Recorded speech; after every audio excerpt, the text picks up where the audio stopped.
नमस्ते भारत। आज बात करेंगे पंचक के बारे में। बहुत समय से आप प्रश्न कर रहे थे कि गुरुजी पंचक के बारे में बात बताइए, तो आज मैं बात करूंगा पंचक के बारे में। पंचक होता क्या है, पंचक कितने प्रकार के होते हैं, उसमें क्या कार्य नहीं करना चाहिए और क्या कार्य किया जा सकता है, इन सब चीज़ों को चलिए डिटेल से समझते हैं।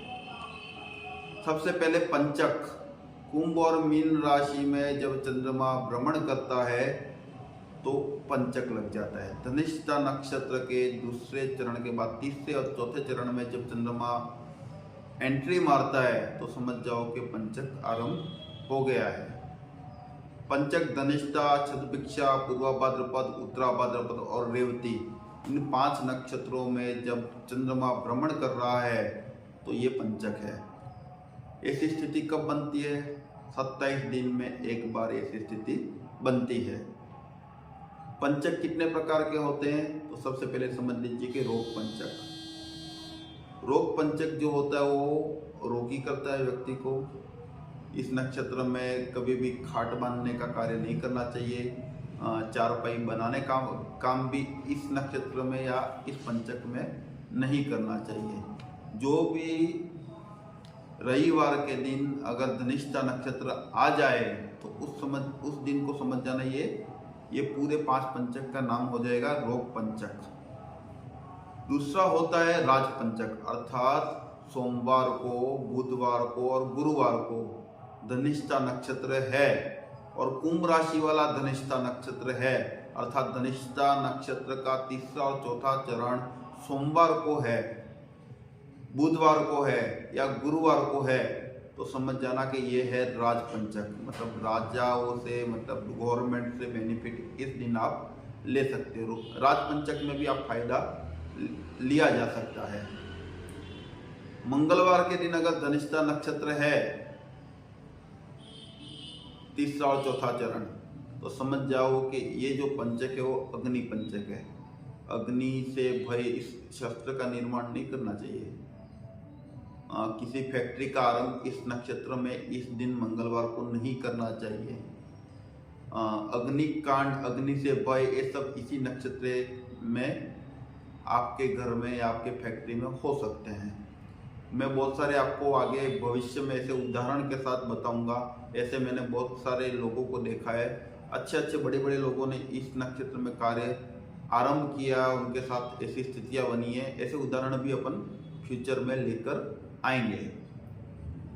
बुधवार गुरुवार मैंने पहले ही बता दिया ये राज पंचक है, लेकिन शुक्रवार को अगर धनिष्ठा नक्षत्र का तीसरा चौथा चरण है, कुंभ राशि में अगर चंद्रमा भ्रमण कर रहा है, तो समझ जाना कि ये आपका चोर पंचक है। कुछ लोग इसे ऋण पंचक भी बोलते हैं। कर्जा लेना देना इस दिन नहीं करना चाहिए। समस्याएं उत्पन्न होंगी, पैसे की समस्या होंगी। यात्रा इस दिन नहीं करनी चाहिए। इस पंचक में यात्रा करोगे और दक्षिण में यात्रा करोगे तो एक्सीडेंट के योग बनेंगे। ऐसे भी बहुत सारे उदाहरण मैं आपको फ्यूचर में दे सकता हूँ, क्योंकि ये बहुत सारी चीजें हमने देखी हुई है, प्रमाणित हैं। फिर बात करेंगे हम शनिवार को अगर धनिष्ठा नक्षत्र का तीसरा चौथा चरण अर्थात कुंभ राशि में चंद्रमा भ्रमण कर रहा है और वो वार शनिवार है, तो समझ जाओ कि ये मृत्यु पंचक है। इस दिन तो अगर आपने दक्षिण में यात्रा की तो आपके साथ बहुत गलत हो सकता है। बहुत सारी चीजें नहीं है, गांठ बांधना है। ये पांच पंचक में क्या करना नहीं चाहिए? एक गांठ बांधने का काम, घास, लकड़ी, ऐसे जो होते हैं ज्वलनशील पदार्थ जो होते हैं उनको इकट्ठा नहीं करना चाहिए। खाट बांधने का काम भी नहीं करना चाहिए। चारपाई बनाने का काम भी नहीं करना चाहिए। गांठ बांधने का भी किसी प्रकार का काम नहीं करना चाहिए। और रेवती नक्षत्र हो तो अगर कोई नक्षत्र, मतलब कोई अगर रेवती नक्षत्र से आरंभ हो रहा है, ऐसा कोई मान लो ऐसी स्थिति हो, तो छत बनाने का कार्य नहीं करना चाहिए, नहीं तो बहुत सारी तकलीफ होंगी। ऐसे उदाहरण भी बहुत सारे हैं हमारे पास, तो आपको इन सब चीज़ों का ध्यान रखना है। अच्छा, पंचक में कोई किसी की मृत्यु हो जाती है तो बोलते 5 जनों की मृत्यु होगी, उस समय क्या करना चाहिए? तो सबसे पहले तो एक चीज़ ध्यान रखिए कि 5 पुतले बना के कोई लोग कहीं पे आटे से बनाते हैं, कोई दर्भ से बनाते हैं। तो 5 पुतले, लेकिन मेरा मानना है कि दर्भ और आटा दोनों को मिला के एक पुतला बना के आपको उसका संस्कार उस शरीर के साथ, पंचक में मरे हुए व्यक्ति की शरीर के साथ दाह संस्कार करना चाहिए विधि विधान के साथ। लेकिन अब एक और समस्या है। मान लो आपका जो पंचक आरंभ हुआ, मतलब पंचक आरंभ होता है धनिष्ठा नक्षत्र से, और मृत्यु जो हुई है वो हुई मान लो शतभिक्षा नक्षत्र में, तो क्या आपको 5 पुतले जलाने चाहिए? नहीं। उस समय आपको 5, क्योंकि जो नक्षत्र बीत गया है उस नक्षत्र को, जितने नक्षत्र बीत गए उस नक्षत्र को माइनस करके फिर आपको जितने नक्षत्र बाकी बचे हैं उतने पुतले आपको जलाने चाहिए, ऐसा शास्त्रीय प्रमाण है। अब क्या क्या इस नक्षत्रों की वजह से जो समस्या होती है उसमें निवारण क्या किया जा सकता है? अगर किसी की मृत्यु हुई तो क्या करें? पुतले जलाने से खाली कार्य हो जाएगा? जी नहीं।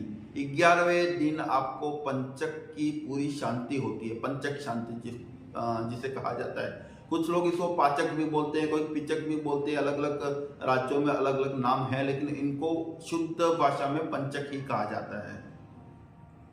अब इन पंचकों के बारे में आप और डिटेल से जानना चाहते हैं तो मैं अति शीघ्र और डिटेल से वीडियो लेके आऊंगा। लेकिन एक चीज और समझ जाइए, इनके अलावा एक भीष्म पंचक भी होता है। अगर कार्तिक माह में शुक्ल पक्ष में अगर कोई पंचक आरंभ होता है तो उसे भीष्म पंचक कहा जाता है। ये चीज आपको कहीं पे शायद नहीं मिलेगी। भीष्म पंचक के बारे में अगर आप डिटेल से जानना चाहते हैं तो मुझे कमेंट कर दीजिए, मैं बहुत विस्तार से बताऊंगा, क्योंकि इसमें बहुत अच्छी कहानी भी जुड़ी हुई है। तो इसको समझना चाहिए आपको डिटेल से। और अगर आपके लाइफ में, आपके जीवन में, आपके परिवार में कोई समस्या आ रही है, बॉर्डलाइन नंबर चल रहा है नीचे, कॉल कीजिए। हम आपकी समस्या का समाधान करने के लिए बैठे हुए हैं और हमारी पूरी टीम आपकी समस्या का समाधान करेगी। आप जो भी जानना चाहते हैं टीम से संपर्क करें, नंबर दिया गया है। और हमारे चैनल को सब्सक्राइब करें और हमारे वीडियो को शेयर भी कर दें। वंदे मातरम।